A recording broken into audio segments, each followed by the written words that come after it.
você está aqui na terra? Estamos orando e perguntando a Deus sobre o que falar aqui. E a primeira coisa que surgiu em nosso pensamento foi esta: que é a vida?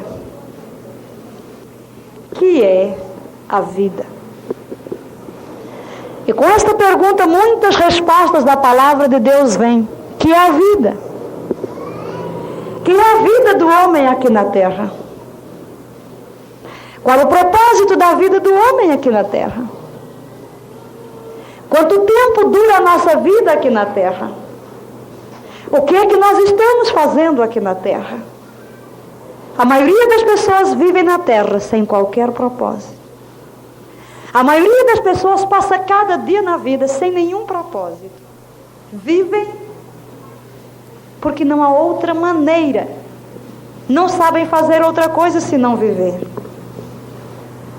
Acordar cada manhã e viver cada dia. Dormir cada noite e levantar-se cada manhã. Seguindo o ritmo normal da vida, mas sem qualquer propósito, sem qualquer ideal. Ontem à noite nós estávamos dizendo lá no escritório: eu vivo com uma consciência de missão. Eu estou aqui na terra com uma consciência de missão. E não há nada que me possa fazer deter. E não admito que nada na vida possa desviar a minha mente e o meu coração dessa visão e dessa missão. Cada dia viver com um propósito. Porque Deus colocou em nosso coração falar sobre isso nesta noite. Eu creio que Deus quer criar dentro de nós a consciência de que pouco tempo nos resta. Pouco tempo nos resta. Ontem à noite eu estava dizendo, ainda que Jesus Cristo não volte em nossos dias, a duração da vida é tão curta. Se eu tiver à frente 29, 30 anos, 35 anos para servir a Deus, o que é isso? Em matéria de tempo, isso não é nada. Se esta não é a última geração do planeta, esta é a última geração para mim. E esta é a última geração para você. Nós não viveremos outra geração depois da nossa. E esta geração inteira há de passar conosco. Mas, amados, nós não temos tido a consciência de propósito em nossa vida. E nós nos damos ao luxo tantas vezes de viver cada dia ao léu, de gastar os dias da nossa vida sem qualquer propósito definido. Aí no domingo passado, em Vitória da Conquista, cheguei para a nossa representante na Bahia e disse: as fitas. Ela disse: o moço foi fazer. E eu disse: quando? Desde quando? Quinta. Sexta, sábado, domingo. Eu disse: hoje é domingo. 3 dias.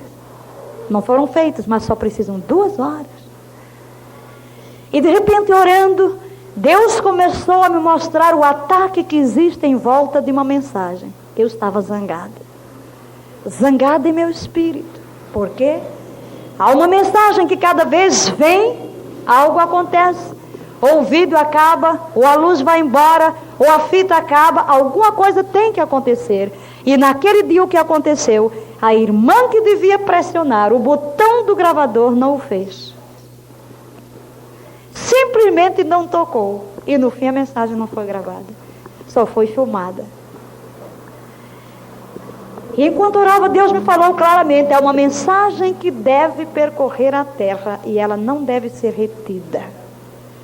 E eu disse: eu vou tomar conta disso e não solto. E disse: não saio de Vitória sem esses cassetes na mão. Esse irmão tenha calma. Ele disse: não saio daqui, não viajo. Ah, o irmão não fez, quero os vídeos na mão. Não são meus os vídeos, mas não saio daqui sem eles. Chegamos em Salvador, desde que alguém vai fazer, eu não arredo o pé sem isso na mão. Direto da rodoviária para o lugar onde se copia, na minha frente. Não pode, não fica. Leva comigo. Não solta esta mensagem. Passei todo o dia em Salvador tentando gravar. Quando tudo terminou, 0. Não prestava. Eu disse, vou falar. Vou ouvir o ruim e vou gravar. Mas essa mensagem tem que sair. Porque uma mensagem não se reproduz.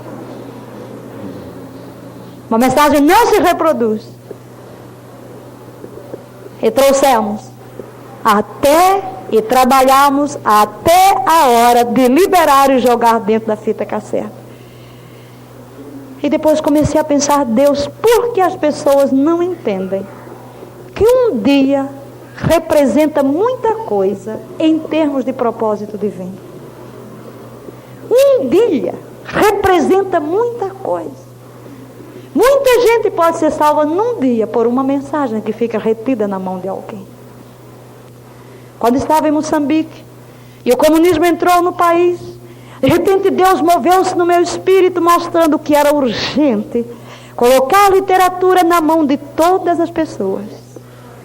E eu escrevi para o Brasil, para a Cruzada Mundial de Literatura.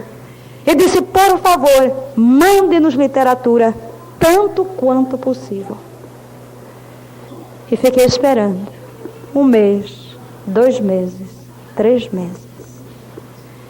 Mas depois desse pedido, dentro de 2 meses, as portas se fecharam para se distribuir literatura de casa em casa. 3 meses depois eu recebi uma carta que foi daqui do Brasil, de navio. E a carta dizia assim, oh, nós apreciamos muito o seu ministério, oramos pela irmã, mas que bênção, nós queremos ajudá-la, queremos informar que tem um lugar aí mais perto da irmã onde pode pedir literatura, se eles não conseguirem, mande pedir para cá. Eu chorei, tarde demais. Por quê? Porque alguém pensa que tem eternidade para servir e não tem consciência de urgência. Alguém pensa que tem eternidade para viver aqui na terra e não cumpre a sua missão. Paulo chegou ao fim da sua caminhada e disse, combati o bom combate, completei a carreira e guardei a fé. Completei a minha carreira.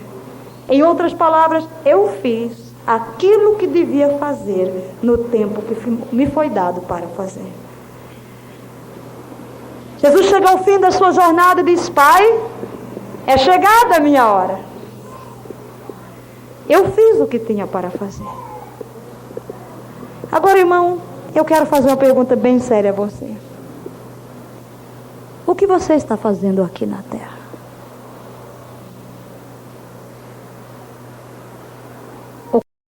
Ocupando um espaço? Ou sendo um instrumento ativo da proclamação do Evangelho de Jesus Cristo? Você está aqui implantando o reino? Ou você está aqui simplesmente vivendo porque vê os outros viverem?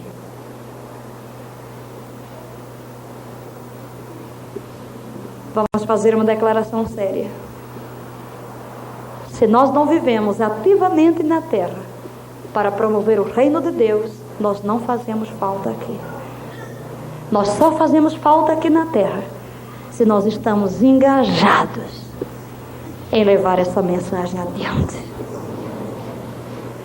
E vamos passar pela palavra agora e ver o que é que a Bíblia diz sobre a nossa vida.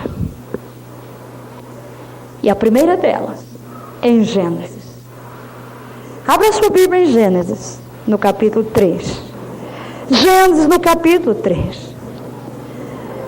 O Senhor Deus, no capítulo 1, versículo 26, você não precisa ler, pode abrir no capítulo 3.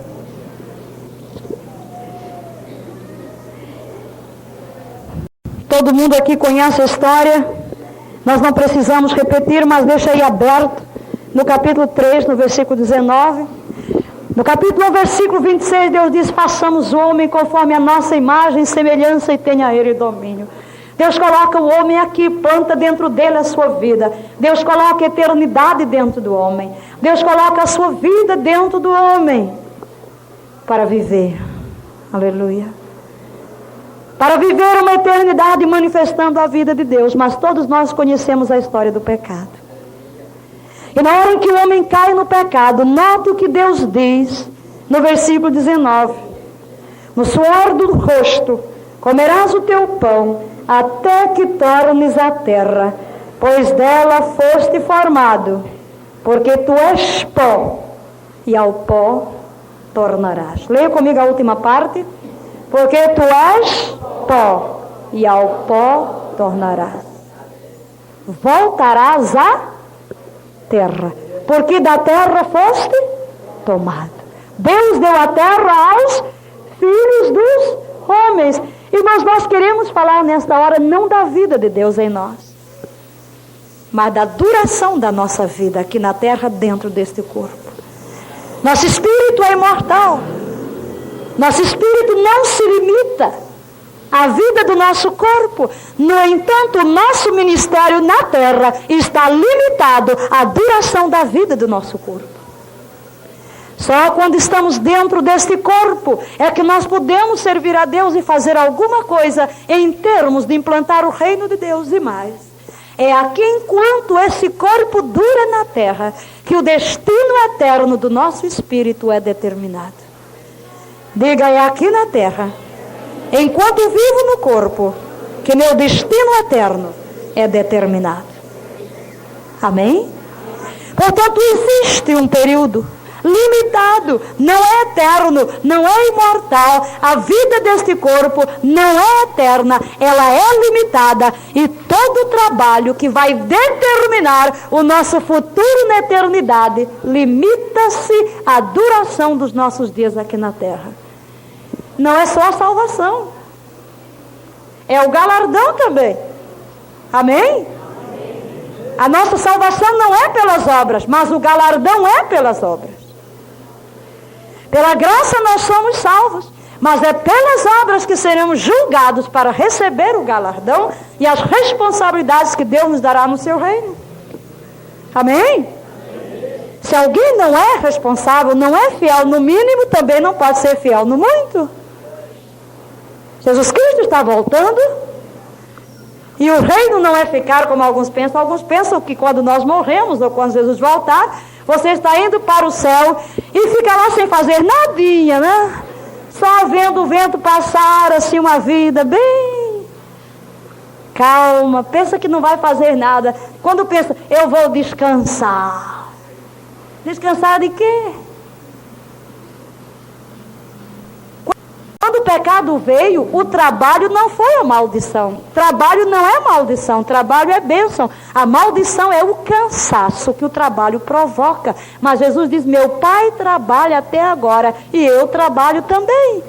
Mas as nossas responsabilidades no reino de Deus, no reino de Cristo milenário, vai depender da nossa fidelidade dentro deste corpo de carne. Amém? Cada obra será julgada, não para salvação, mas para galardão e para responsabilidades, para tarefas dentro do reino. Se alguém começa, por exemplo, na igreja como zelador e não cuida bem do templo, alguém vai colocar como secretário? Não. Se ele não é fiel no pouco, ele não será fiel no muito. Nós temos um aluno em Moçambique, um indiano, que ele foi crescendo na vida espiritual e no trabalho. Depois um dia ele contando, como quando ele chegou para a igreja, um adolescente de 15 anos, ele entrava e começava a olhar o que ele podia fazer. Aí ele passava pelas cadeiras, passava o dedo para ver se tinha algum pó, ia procurar um pano para limpar o pó. Ele procurava ver se tinha alguma cadeira fora do lugar, procurando alguma coisa para fazer. Perguntar se não havia alguma carta para pôr no correio, alguma coisa para carimbar, uma cadeira, um banco para carregar, alguma coisa que pudesse fazer.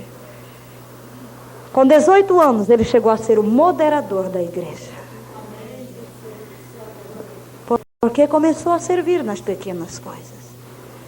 E agora, nós vamos passar pela Bíblia até chegar aos nossos dias, quanto à duração da nossa vida, para trazer a nós a consciência de missão Há um propósito na vida. Não devemos nos prender com as coisas que vão passar.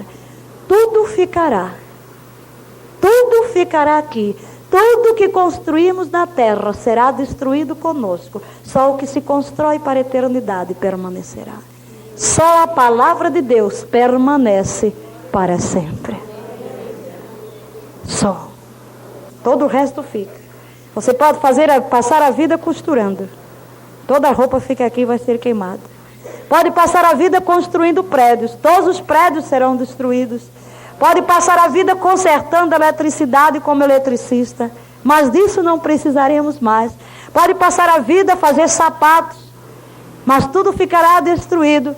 Mas aquele tempo que você usa na presença de Deus, orando e intercedendo, louvando e adorando a Deus, praticando as boas obras, porque fomos feitos para as boas obras, e indo ao encontro do cansado, levando a palavra ao perdido, isso sim, passará para a eternidade juntamente com você, não ficará, será levado.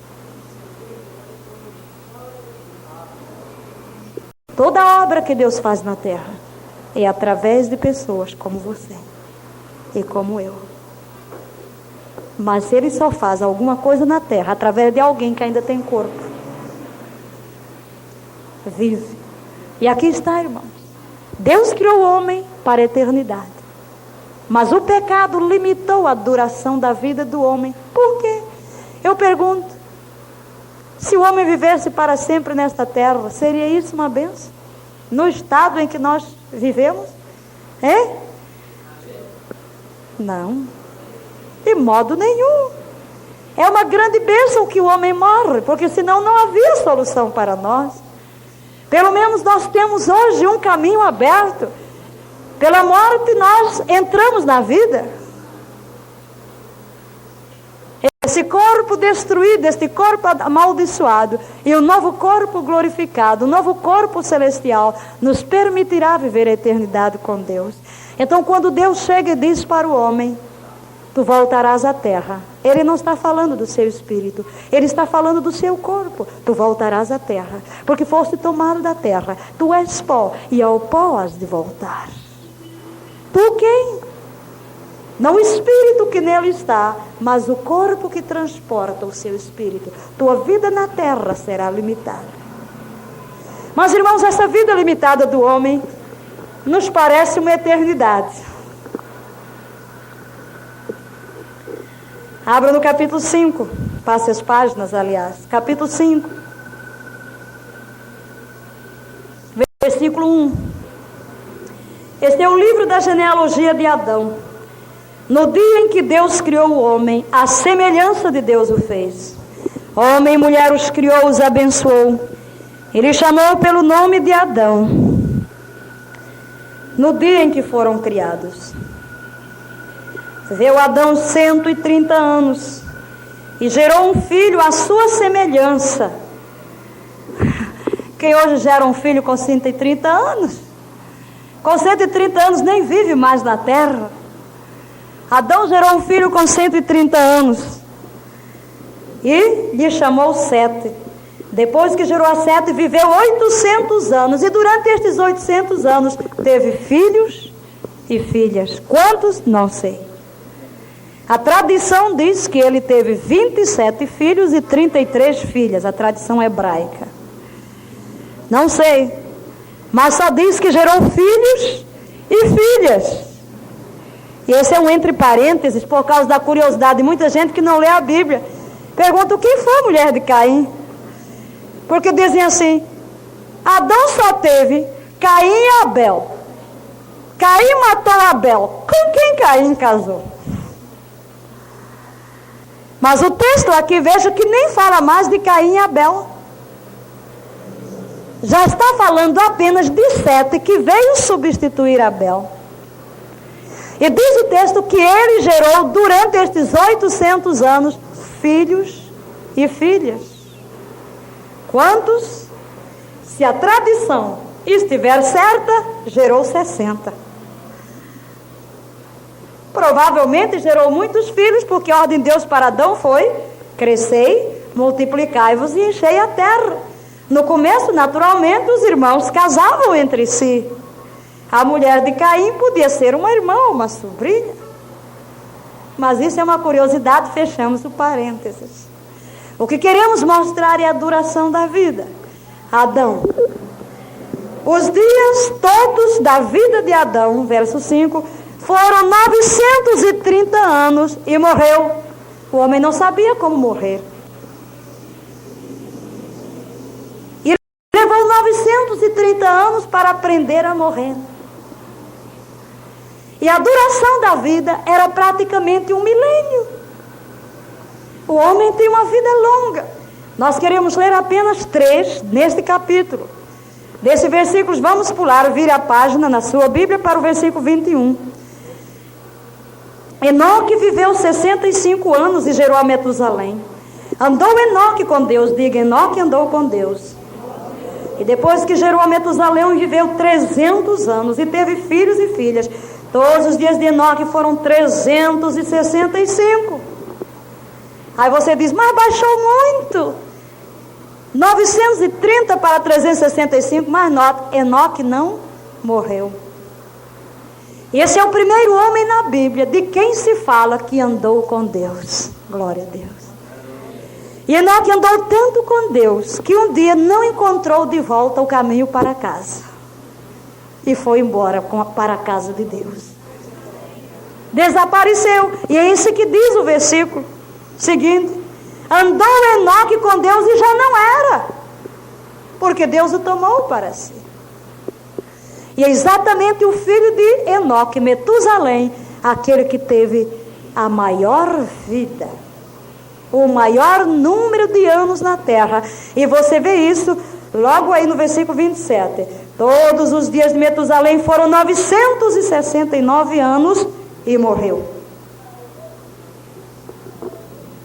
E morreu. Mas quando chega no último versículo 31, todos os dias de Lameque foram 777 anos e morreu. Era Noé da idade de 500 anos e gerou Sem, Cão e Jafé. Começa agora a vida a diminuir. Mas quando chega o capítulo 6, Deus olha para a terra e a maldade é demais.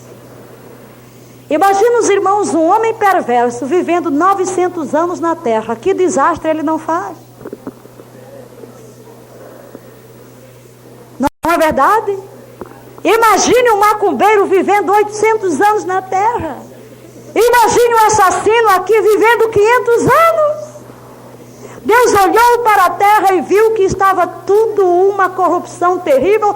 E diz o capítulo 6, pesou no coração de Deus o haver feito o homem. Porque o intento do seu coração era mal continuamente. E Deus olhou para essa multidão de pessoas com muitos centenários. E só encontrou um homem. Noé. Só encontrou um homem justo no meio de uma geração de homens centenários. Pelo que Deus resolveu destruir a terra. E não somente destruir a terra. Porque Deus fez isso, irmãos, para pôr um limite a essa maldade. E no versículo 3, Deus diz o seguinte: então disse o Senhor, o meu espírito não agirá para sempre no homem, pois este é carnal. Diga, o homem é carnal. Amados, esse corpo é pó. Diga, o corpo é pó. É carne. Diga, a carne é carnal. Foi esse corpo que Satanás usou para levar o homem à queda. Foi um apetite da carne que Satanás usou para levar o homem à queda. O desejo de comer. Portanto, foi o pó que existe no homem que o levou à queda. Diga, o pó levou o homem à queda. E quando Deus chega, Ele diz, tu voltarás ao pó. Quem voltará ao pó? O homem? Por que a carne voltará ao pó? Porque pecou, porque foi amaldiçoada. E Deus virou-se para a serpente e disse, pó, pó, comerás. Pó comerás. E você pensa que Deus estava falando da cobra, que a cobra agora vai arrastar no chão e comer pó. Mas a serpente não é a cobra, a serpente é Satanás. Nenhuma cobra come pó. Sabiam disso? Cobra não come pó. Cobra não come terra. Primeira vez que eu fui estudar sobre as cobras, eu fiquei só. A Bíblia diz que ela comeria pó e ela não come? Como é isso? Nós é que estávamos com a nossa interpretação errada. Porque pegamos o capítulo 3 e jogamos aquilo em cima da cobra. Quem nos deu licença, não sei. Mas Deus não está falando para um animalzinho chamado cobra. Deus está falando para Satanás, que é a antiga serpente. E nós nem sabemos que pó, olha, pó é carne. A comida do diabo é a carne. O alimento de Satanás é o corpo, é a carne, são os apetites da carne. Esse é o alimento do diabo. A carne está amaldiçoada. É pó, por isso seria destruído. E Deus limitou, agora vou destruir essa carne. Meu espírito não vai contender para sempre dentro do homem, porque é carnal. Por que prolongar a vida dessa carne quando ela é a comida do diabo? E o diabo se alimenta dela e faz tudo que não presta aqui na terra através dela. Estão entendendo? Vamos pôr um limite nisso? Foi o que Deus disse. Vou pôr um limite nisso. Vou pôr um limite na duração desta carne. Notem aí, vocês não precisam ir longe. Basta ver o que é que Satanás tem usado para corromper a humanidade. Não é a carne? Não são os pecados da carne? É o sexo, é a comida, é a bebida. Não é verdade? Agora diga, mas eu já morri. Amém? Diga, minha carne não é mais comida da serpente. Há muito crente ainda, dando comida à serpente. Mas nós devemos compreender estas coisas e deixar que o nosso corpo seja o transporte de Jesus Cristo na terra e não a comida da serpente. Continuando o versículo diz, meu espírito não contenderá para sempre com o homem, pois este é carnal, e os seus dias serão 120, baixou muito, hein?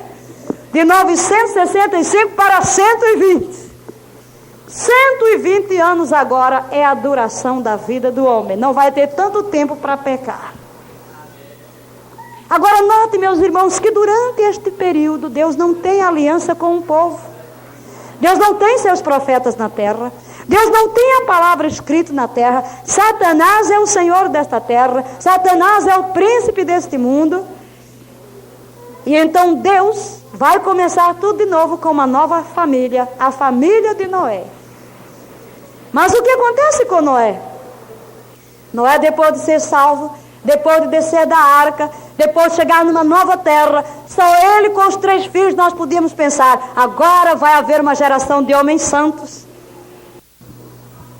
Por favor, vire o cassete.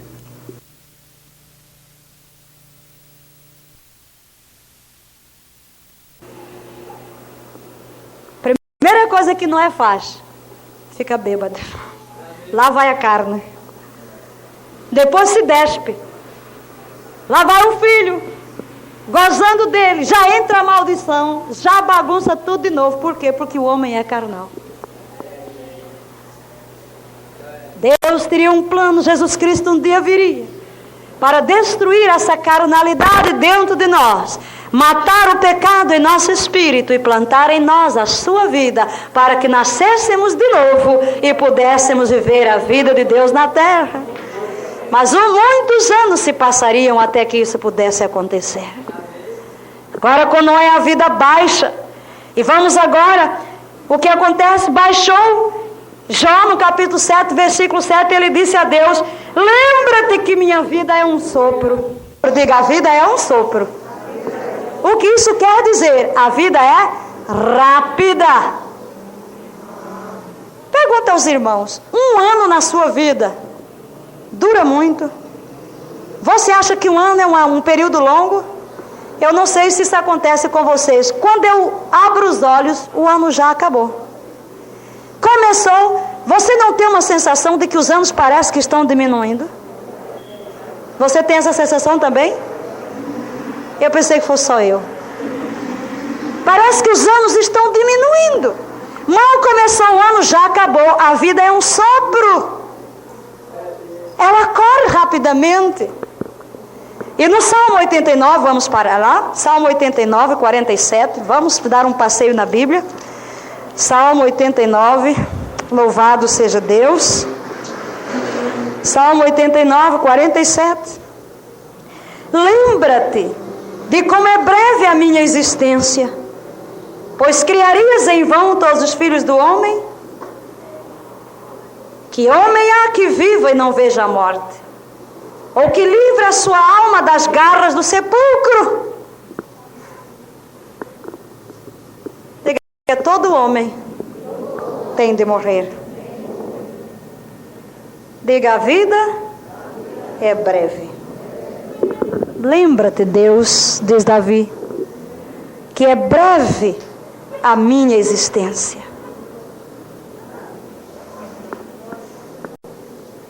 É breve. E no salmo seguinte, no Salmo 90, no versículo 6, pois todos os nossos dias passam na tua ira, acabam-se os nossos anos como um breve pensamento. Diga comigo a última parte.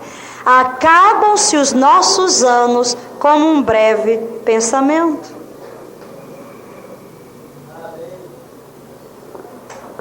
Pergunto, vocês conhecem alguém que tem 120 anos? Hã? Alguém conhece? Conhece alguém com 100? Conhecem? Também não? Com 90? 90. Agora, está vivo agora. Quantos conhecem uma pessoa com 90 anos vivo agora? 92. Mas você pode contar, né? 1, 2, 3, 4, 5. Morreu com 102. Uma pessoa com 102. Tem mais alguém que vocês conhecem com 100 anos? Imagine, perfeitamente lúcida. Uma pessoa. Então os 120 anos de Noé já desapareceram, né? E o salmo está... E é o quê? É crente, né? Crente. É por isso, né? É por isso. Acabam-se os nossos anos como um breve pensamento. Os dias da nossa vida sobem a 70 anos. Imagina, os dias de Davi já desceu de 120 para 70. Os dias da nossa vida sobem a 70 anos. Esse é o nível médio. E havendo vigor a 80, quando é mais forte. Neste caso, o melhor deles é canseira e enfado. Porque tudo passa rapidamente e nós voamos. Quem sabe aqui qual é a duração média da vida aqui no Brasil? Alguém sabe? Doutor Neto? 60. Já baixou 10. 60. Davi diz, é 70 nós. Quando há vigor, 80. Mas esses 70, 80 anos é cheio de canseira e de enfado. Há um cansaço, há um desgaste. O corpo não aguenta. com 70 anos já está vergado, já está alquebrado. E na nossa sociedade, muitos com 60 já estão alquebrados, já estão gastos, cheios de doenças, cheios de enfermidades, enfraquecidos nos seus corpos. A vida vai baixando. Leia comigo a última parte. Tudo passa rapidamente e nós voamos. Vamos agora para Isaías 40. Isaías 40. Isaías 40. Os versículos 6 a 7. Uma vez diz, clama, e alguém pergunta, que hei de clamar? Toda a carne é erva. Diga, toda a carne é erva. Isaías aqui está comparando o homem com uma erva. O que acontece com a erva? Ela nasce, cresce, envelhece e morre, mas não dura muito tempo. Há árvores que duram muito tempo, mas as ervas não duram. Há árvores que duram centenas de anos, mas Isaías compara o homem com a duração de uma erva. Aquela erva que nasceu, a flor murchou, caiu, morreu. Que hei de clamar, toda a carne é como a erva, e toda a sua glória, isto é, toda a glória da carne, toda a glória do homem é como a flor da erva. O homem nasceu, floresceu, mas a sua glória é como a glória da flor de uma erva, que desabrocha, mas logo morre. O homem pode chegar à sua glória, mas rapidamente vai-se embora. Quantas vezes nós lemos nos jornais destas estrelas, destes artistas, que chegaram aos píncaros da glória, mas de repente morrem de droga, morrem de AIDS, morrem de acidente, morrem desprezados, suicidam-se. A glória passou. A vida é curta. Irmãos, a vida é frágil demais. Um dia eu estava na África do Sul, ia por uma estrada um pouco deserta, e alguém mandou parar o carro. E eu parei, tinha havido um acidente numa moto, e quando eu olhei, na estrada atravessado, um jovem, aparentando seus 22 anos, alto, muito forte, mas inerte na estrada. Tudo por quê? Por causa de uma simples pancada. A vida é um conto ligeiro.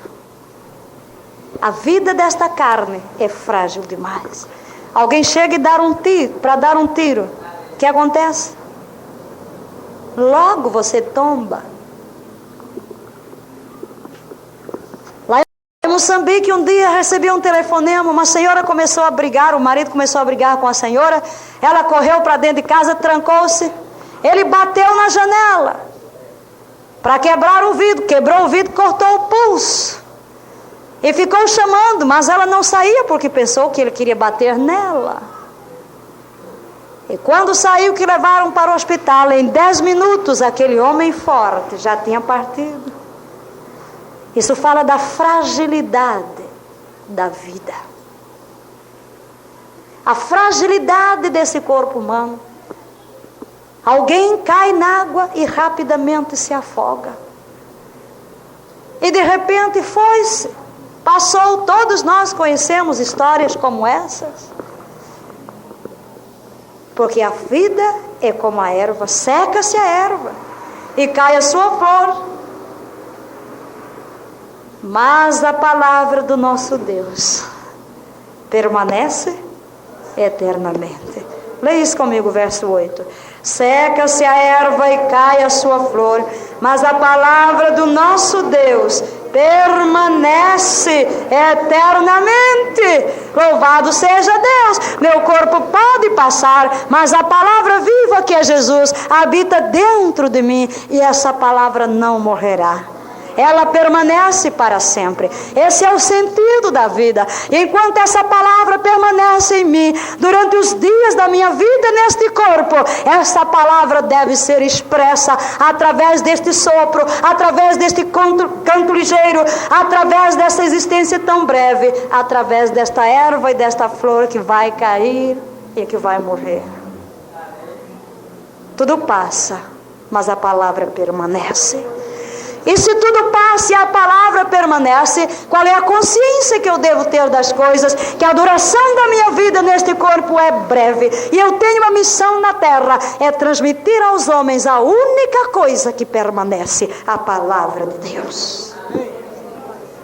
Amados, a maior contribuição que nós podemos dar a alguém é levar-lhe a palavra. O maior bem que nós podemos fazer a uma pessoa é levar-lhe esta palavra eterna que permanece para sempre e que transforma a vida, seja em que forma for, falada, cantada, em forma de um folheto, em forma de uma Bíblia, em forma de um livro, em forma de um cassete. Distribuir esta palavra que é poder de vida, que verdadeiramente transforma o coração. E Tiago, no capítulo 4 da sua carta, nos fala no versículo 14, Tiago 4,14, louvado seja Deus, glória a Jesus. Tiago 4,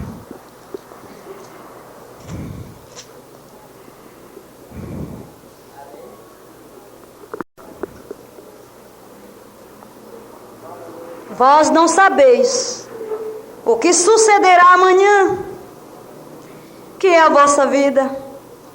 Sois apenas como neblina que aparece por instante e logo se dissipa. A outra tradução que diz é como vapor, né? É como vapor que aparece por um pouco e logo se desvanece. Vamos ler essa tradução? Que é a vossa vida. É como um vapor que aparece por um pouco e logo se desvanece. E por causa disso, leia o versículo 17, porque está dentro do contexto deste versículo. O que é que diz? Todo mundo?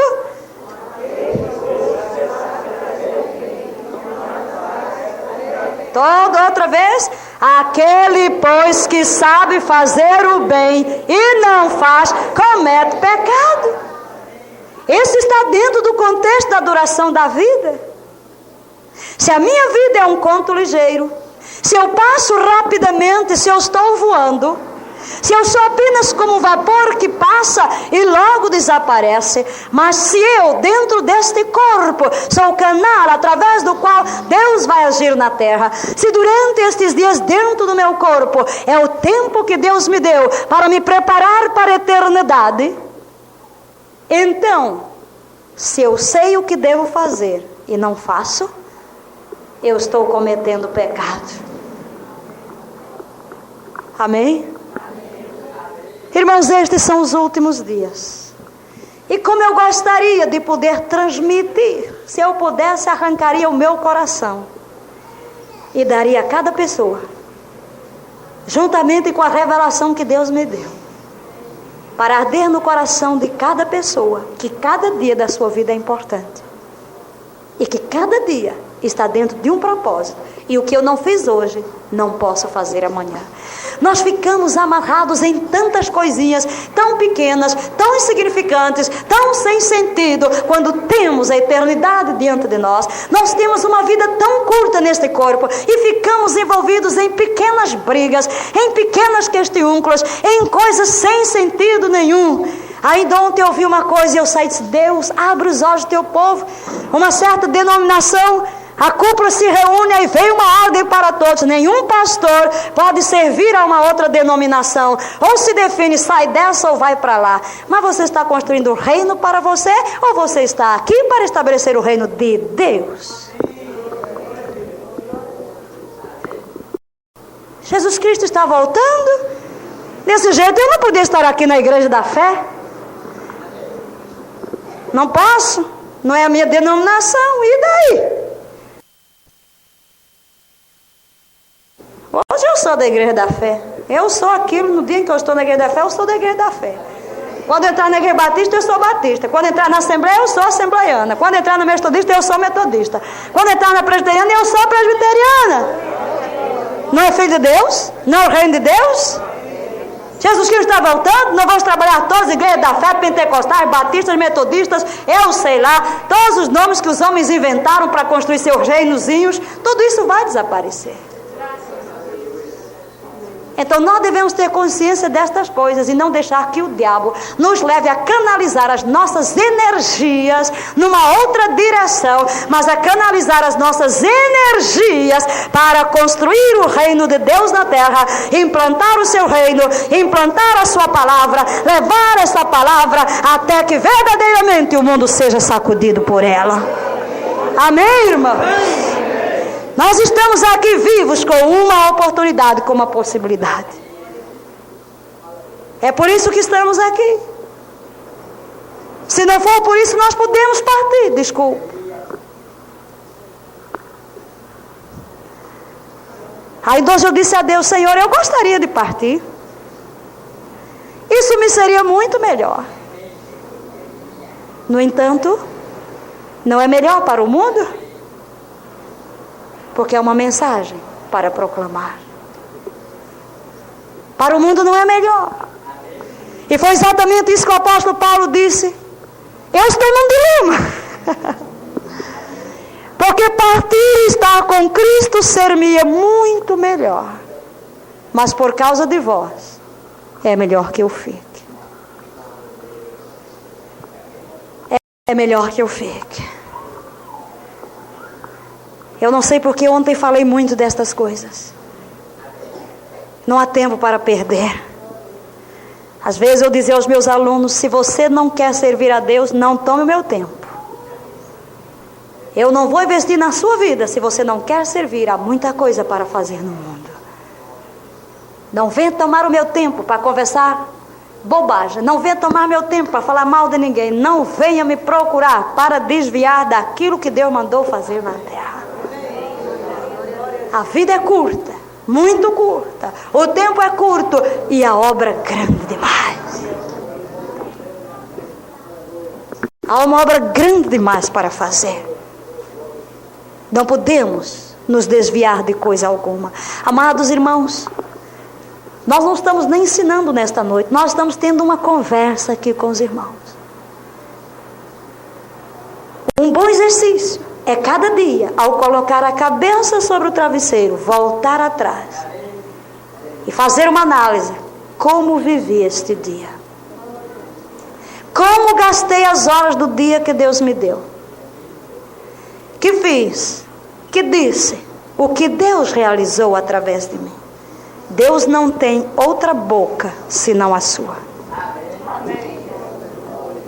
Aquilo que você não faz, ninguém fará. Ninguém conhece as pessoas que você conhece. Ninguém tem influência sobre as pessoas que você tem. Ninguém tem as portas abertas que você tem. Aquilo que você não fizer, deixará de ser feito. Sabiam disso? Deixará de ser feito. Esta é a hora de fazer.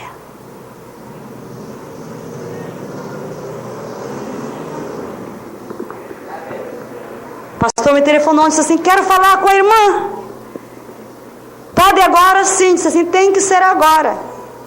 Porque Jesus Cristo pode voltar. Jesus Cristo pode voltar, e se não falar agora, eu não vou satisfeito. E eu recebi um telefonema de um irmão de Vitória: irmã, eu preciso de um conselho. Eu preciso há necessidade de fazer uma reforma nos meus postos aqui de gasolina. Mas isso vai envolver um financiamento para se pagar entre 5 e 6 anos. Irmã, diga-me uma coisa. Dentro dos cumprimentos das profecias e dos sinais da vinda de Cristo, a irmã não acha que isso é tempo demais? Eu creio que um crente com dívidas não será arrebatado. E eu fiquei pensando: que maravilha. Deus começa a inquietar as pessoas. Não contraa dívidas, viva a vida cristã. A vida é curta. Eu disse: irmão, siga o seu espírito. Eu pessoalmente não contraio dívida alguma, porque a Bíblia diz: a ninguém devais coisa alguma, exceto o amor com que vos ameis uns aos outros. Amém? Ficou todo mundo quietinho, né? Mas fiquei pensando, e hoje recebi uma carta, e a pessoa dizia: Deus me incomoda. Deus me incomoda que eu tenho que servi-lo. Uma pessoa vem: Deus me incomoda. Deus está me incomodando. Eu quero que Deus incomode todos os filhos dele aqui na terra. Senhor, incomoda-nos. Incomoda-nos profundamente. Até o ponto que tomemos uma decisão de viver a vida de Cristo sem nenhum desvio. Sem podermos aceitar nenhum embaraço que nos prenda os pés na caminhada. Deus tem um propósito para cada um. Amém? E Ele precisa de nós aqui. É esse corpo que você tem aí. Na hora que esse corpo tombar, já não faz mais nada. E também parou, cessou a sua oportunidade de servir. Cessou a sua oportunidade de se converter. Cessou a sua oportunidade de nascer de novo. Cessou a sua oportunidade de ser fiel. Cessou a sua oportunidade de responder aos apelos de Deus e determinar que lugar você vai alcançar naquele grande dia. Nós evangélicos, amados irmãos, damos tanta ênfase na salvação pela graça, que levamos uma vida muito da sua relaxada. Isso não é nem para dizer amém, é para dizer misericórdia, Senhor. Não diga amém toda hora, senão você vai dizer amém ao que o diabo está dizendo. E é exatamente isso que o diabo quer que aconteça. Que os crentes vivam uma vida relaxada. Misericórdia. Não diga amém. Não fale sem saber o que você está falando. Esse é outro grande problema dos crentes. Abra a boca sem saber o que estão dizendo. E abra o caminho para o diabo operar na sua vida. Por falta de consciência daquilo que Deus está realizando. Mas irmãos, é verdade, a salvação é de graça. Mas quando Paulo começa a dizer em Efésios 2, 8, 9, ele não parou no versículo 9. Os pregadores param logo. Em vez de completar o pensamento, fica no meio do caminho. Abra a sua Bíblia em Efésios, por favor. Efésios capítulo 2. Louvado seja Deus. Diga: eu tenho um destino. E esse destino é determinado durante a minha peregrinação terrena.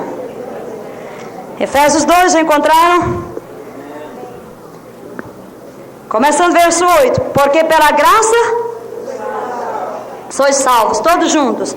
Porque pela graça sois salvos por meio da fé. E isto não vem de vós, é dom de Deus, não de obras para que ninguém se glorie. E aí onde param? Bom, somos salvos pela graça. Mas o versículo não terminou. Quem pôs esses númerozinhos aí não foi Paulo não, viu? Esses números 1, 2, 3, 4, 5, 6, 7, 8, 9, 10 não foi Paulo. Os autores da Bíblia não escreveram dividido com capítulo e versículo. Isso foi uma divisão depois que os homens fizeram para facilitar. Eles escreviam cartas, pensamentos completos. E ele continua. Pois, vamos, vai ler o resto do versículo. Pois somos feituras suas. Vai, não terminou. Criados em Cristo Jesus, para quê? Ah! Sim, Senhor, que diferença. Como? A Bíblia se modifica um pouquinho a palavra, mas a compreensão... Exatamente. Pela graça sois salvos, aleluia, eu não comprei. Mas quando Ele veio em mim, foi com um propósito. Ele veio me recriar para um propósito. Somos feituras suas, criados em Cristo Jesus. Está falando da nova criação. Mas essa nova criação não é para deitarmos ao som do mar e à luz do céu profundo. Não é para isso. Não é para deitar em berço esplêndido. Não. Nós somos feituras de Deus, criados em Cristo Jesus com um propósito. Qual é o propósito? Vamos, diga. Diga outra vez, boas obras. Vamos, boas obras. De novo, boas obras. É preciso pegar esses evangélicos e puxar as orelhas. Porque dão tanta ênfase na salvação de graça que ninguém pratica boas obras. Não, boas obras não. Obra não salva. Não, mas Tiago diz, mostra-me a tua fé sem obras, que eu pelas minhas obras mostrarei a minha fé. Amém? Aí diz, não, mas... E Abraão foi salvo pela fé. Diz assim, e como é que a fé se manifestou? Não foi entregando o filho? Aí é que se manifesta a fé. É pela obra. É pela ação. Aí eu creio em Deus, aleluia, glória a Deus, sou salvo, vou para o céu, aleluia, cheio do Espírito, falo em línguas. E o que é que você está fazendo? Quais são as obras que está praticando? Você está inchado, vai explodir.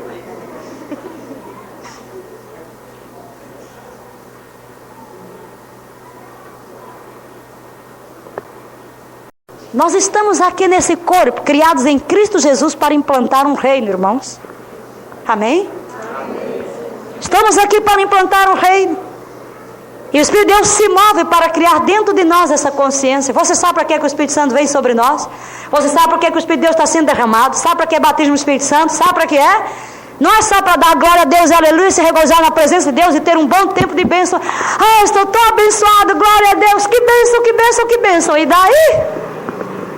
É para ter poder para invadir o inferno. Esse é o objetivo. É equipar o soldado para ir lá e amarrar os bandidos e prender os desordeiros em nome de Jesus. É para fazer alguma coisa. É para levar uma mensagem. É para levar uma palavra. Amém? Igreja da fé. Agora estou falando para o povo dessa igreja aqui. Igreja da fé. Levanta de novo. Só os da fé. Não significa que os outros não são da fé não, viu?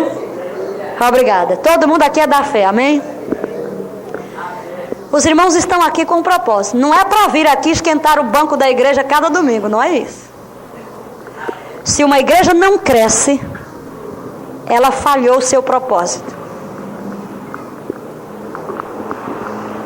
Se uma igreja não se entrega a Jesus Cristo, ela falhou no seu propósito. Se um crente não se reproduz, é estéril. E a palavra de Jesus é essa. Quando o Senhor chegou e disse, não dá fruto, corta, joga fora. Para que quer? Toda árvore é para dar fruto. A árvore tem de dar fruto. Mas insistir, não Senhor, vamos deixar mais um ano, espera mais um ano. Então se durante esse ano nada acontecer, então arranca. Tá bem, vamos lá, poda. Toma conta dela, põe mais alguma coisa aí, vamos ver, vamos dar uma tolerância. Jesus Cristo está nestes últimos dias peneirando a sua igreja.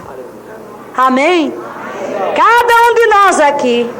E é isso que Jesus diz, se não te arrependeres, virei e removerei o teu castiçal. Removerei o teu castiçal. E cada irmão que está aqui de outra igreja é a mesma coisa. Na sua igreja, na sua vida. Se você não se reproduz, você é estéril. Continua no... E cada irmão que está aqui de outra igreja é a mesma coisa. Na sua igreja, na sua vida. Se você não se reproduz, você é estéril. Se eu não sirvo a Deus, eu sou estéril. Não vale a pena viver aqui. Eu só estou dando trabalho. Enchendo a terra, já há muito problema aqui.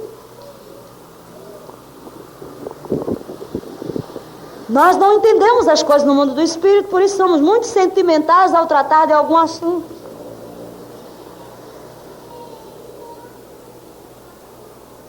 Por exemplo, quando morreu aquela senhora lá, Neiva, foi uma boa coisa que aconteceu ou foi ruim?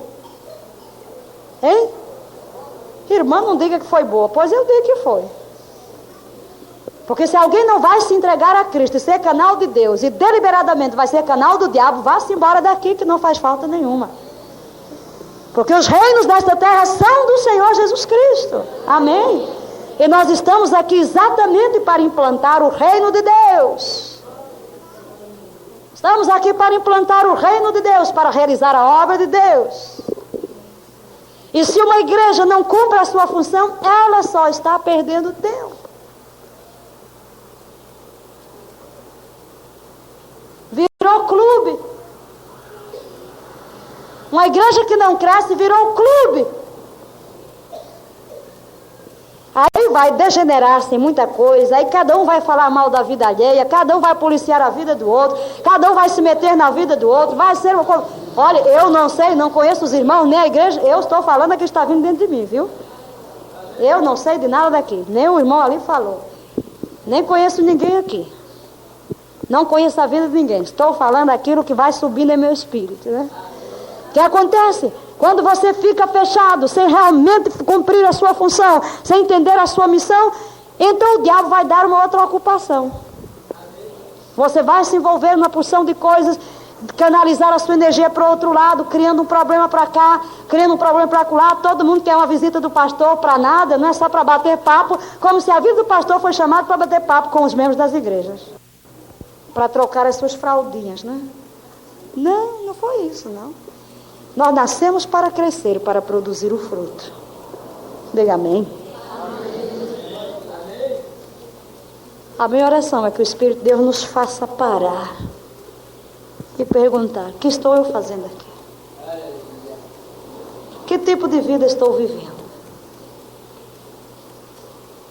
O que eu fiz hoje, né? Que tempo gastei com Deus? Estive intercedendo. Uma vez Wesley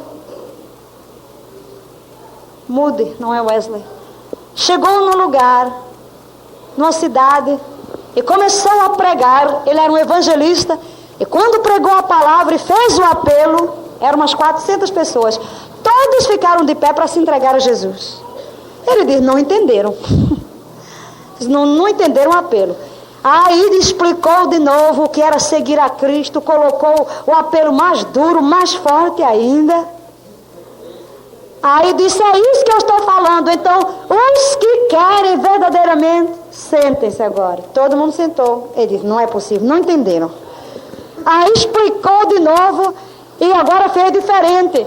Mostrou como era difícil seguir a Cristo e que tinha que tomar a cruz e que tinha que renunciar o pecado, e aquele estivesse disposto mesmo fosse para uma outra sala. Todo mundo se levantou e foi. Ele nunca tinha visto uma coisa daquelas. Todo mundo se converteu na reunião. Depois ele foi visitar uma velhinha paralítica numa cama, e quando ela entrou, ele disse: eu sabia que o Senhor viria. Ela disse: como? Ela disse: por 2 anos eu estou aqui em cima desta cama, orando para que Deus lhe mandasse nesta cidade para pregar o Evangelho. Agora eu pergunto: quem gerou a salvação de todo o auditório? Foi Moody ou foi aquela senhora? Foi aquela senhora. Amém? Portanto, não diga: eu não sou pregador, não tenho dom de oratória, não sei falar. Porque dentro do reino de Deus, um planta, outro rega e outro colhe, mas todos estão cooperando para uma coisa só, e a função é a mesma. Eu estava dizendo ao pessoal que trabalha comigo que tudo é importante, desde aquele que carimba uma fita, aquele que aperta o botão, aquele que está pregando no púlpito. Não há diferença nenhuma para Deus. Nenhuma. Nenhuma. E não pense que aquele que está lá no púlpito vai receber galardão maior do que aquele que ficou orando lá e ninguém viu. Não vai, não. Esse é o nosso julgamento, porque nós julgamos pela aparência. Para nós, grande obra é aquele que faz um show muito grande, mas para Deus é aquele coração sincero, sendo fiel na tarefa que Deus lhe confiou. Amém? Bem está, servo bom e fiel. Sobre o pouco foste fiel, sobre o muito te colocarei. Entra no gozo do teu Senhor. É ser fiel na tarefa que Deus lhe dá.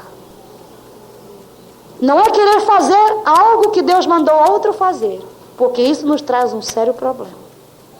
Foi isso que aconteceu com Saul.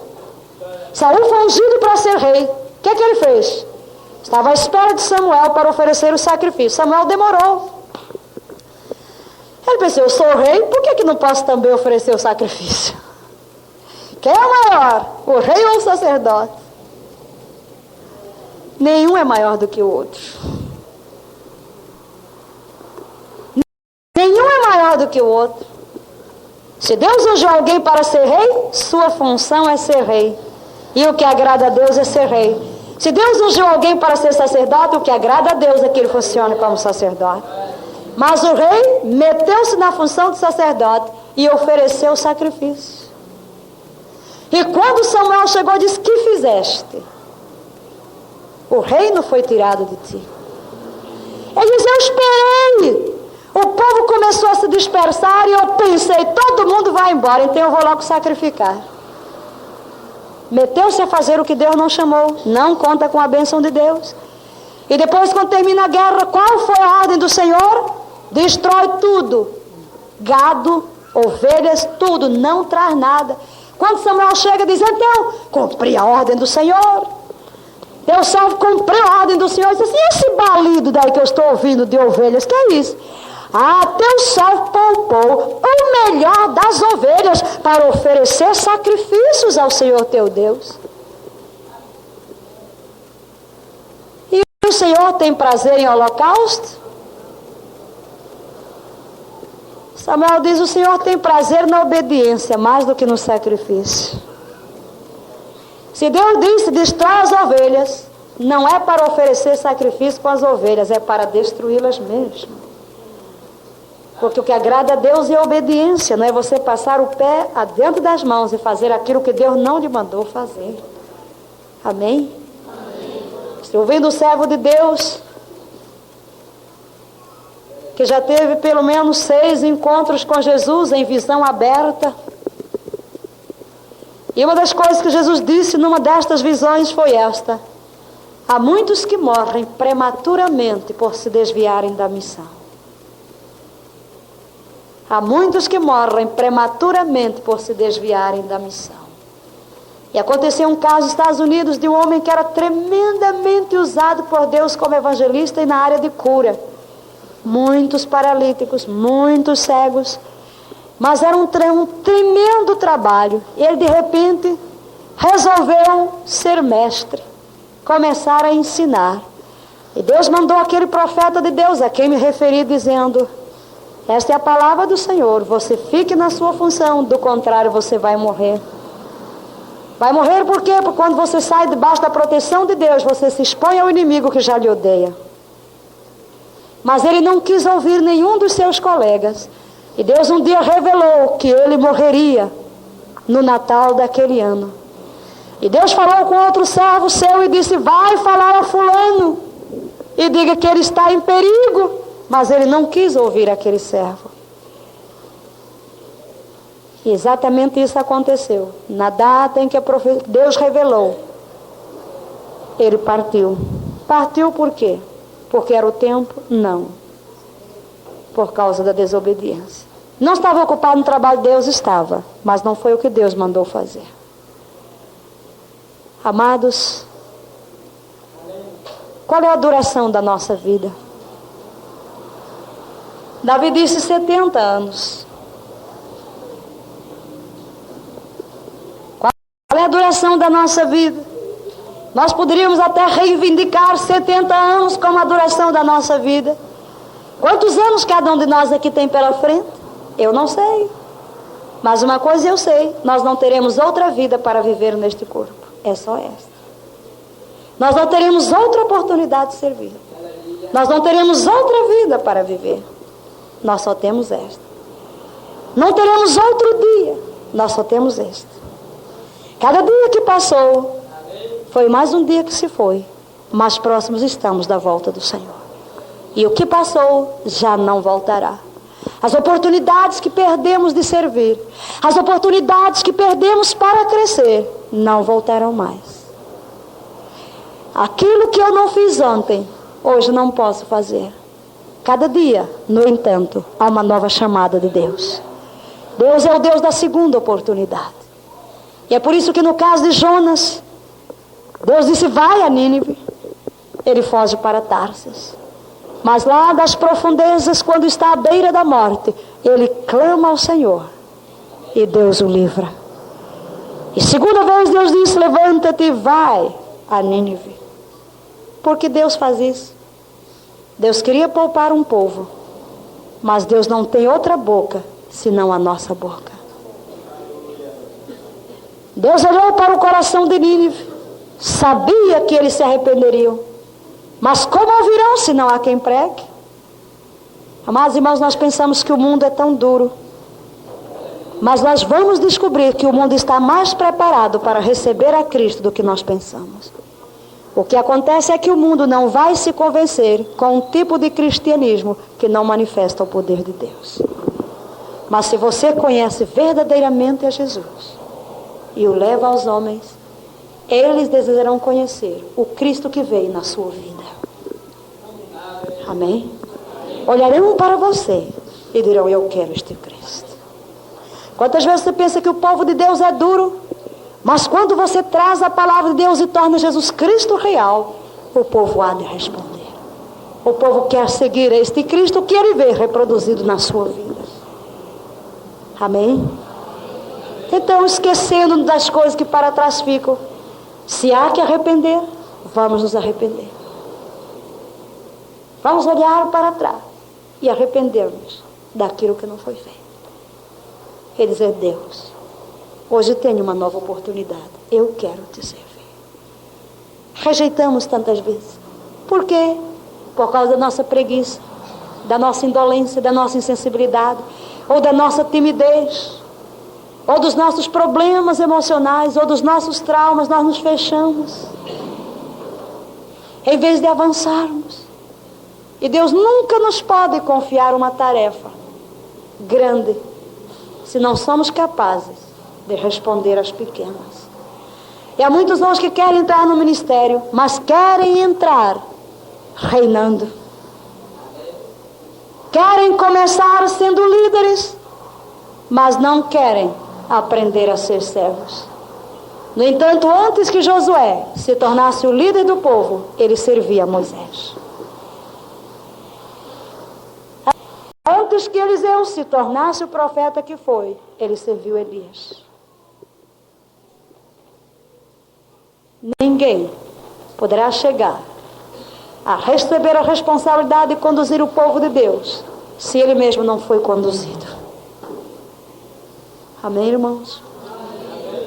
Mas se formos fiéis naquilo que Deus nos confia hoje, ele poderá confiar mais amanhã e mais amanhã.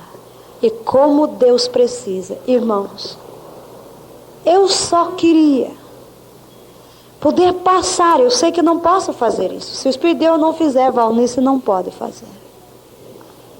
Mas a minha oração é que o Espírito de Deus coloque isso dentro de nós. Há um peso dentro de mim. Há um grande peso em meu coração pela igreja do Senhor Jesus. Pois Ele me enviou à igreja para que essa igreja entenda que só tem uma vida para viver. Só. E que Deus precisa de cada um de nós nestes últimos dias. Há uma grande multidão para ser alcançada. Mas Deus não conta com ninguém mais a não ser o seu povo.